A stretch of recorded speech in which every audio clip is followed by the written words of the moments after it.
Alright, so today what we're going to work on is getting the O2 sensors in and the old ones out. Last week I looked at the code, we found the faulty code. A friend of mine told me if I've never changed my O2 sensors, I should go ahead and switch them out before I decide to spend like $1,000 on new Caltech converters. So I'm going to show you how that goes today, and we'll see what's going on after. So on a regular day, these are typically the tools that you would actually need. Ratchet, 22mm spanner, and then the wrench set from AutoZone, which you can get for $30 to rent out. I mean, use it as long as you like. You take it back, they give you your money back. Now, here's the other thing. That's on a regular day, but on a beautiful day, thanks to Hyundai, our O2 sensor is right here. So, necessarily speaking, I'm not going to need to use this. And the reason why I say that is because of the amount of room that we have to play around with.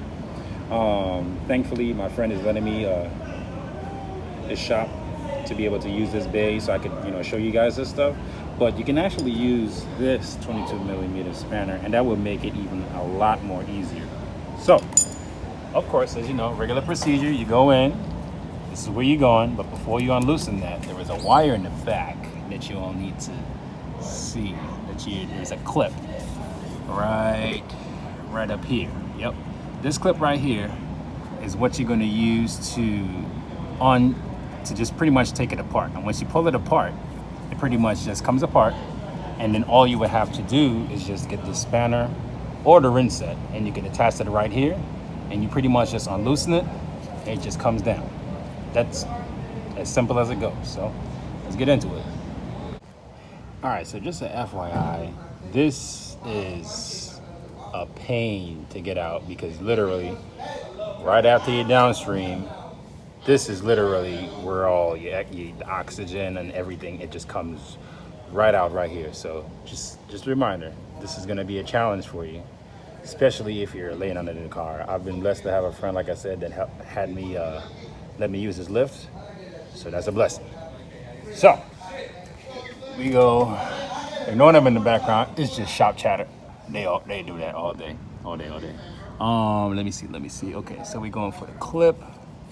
So here we go. So we go for the clip up in the back there. See? Let me see. Yeah. Just pull it right out. Yep. See, it just unplugs. And then all you do is pretty much just, once you get it slack, you start unscrewing.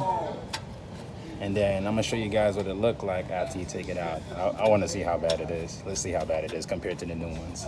I'll show you guys how bad it looks when it's done. All right, so I got the two out, the two old ones out. If you could look at them, they are pretty busted. My exhaust is short. It's a work in progress, it's not done yet. That's literally my exhaust right there. We're about to rebuild it soon. That's coming up in the next video, but it's burning really rich, so that's the reason why these are pretty much worn out, and I've never ever changed them since I purchased this car, which is probably a bad look, but these take time to go. These don't go super fast. So got the new set. Of course, have to make sure that it matches, even though it says so. And the cart comes with some instructions, and of course it comes with a little, I guess this is some gel base that you put on the threading of the sensor while you screw it back to right up here by the cat. Yeah. So about to put it back in and see how that goes. So that's pretty much it on the install. I screwed it back. Like I said, there was a lubricant you got to put on the threading. You tie it back in, then you clip it back onto that clip up there. And that's pretty much about it. Yeah. So that's pretty much how you change your O2 sensors. It was a lot easier than I thought. Those were the downstream ones, not the upstream. Downstream, they were pretty easy, as far as to say. You got to do some wiggling and some tugging, but it was pretty easy. Shout out to my boy Sean for allowing me to use his lift. At Creative Customs. Anybody local in Richmond, you guys should check them out. Right on Brook Road, across from the Waffle House. But again, I got a couple more videos coming up. A lot of DIYs. I know a lot of folks who have this car and a little bit indecisive about whether they should do stuff themselves or they should just, pay the mechanic and get it done, which is totally fine. But you can also do it yourself and save you a lot of time and money.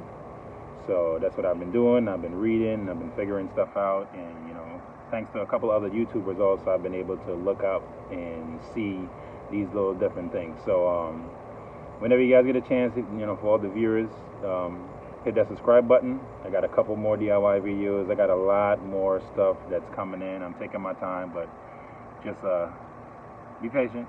Appreciate the support, and I'll see you guys again.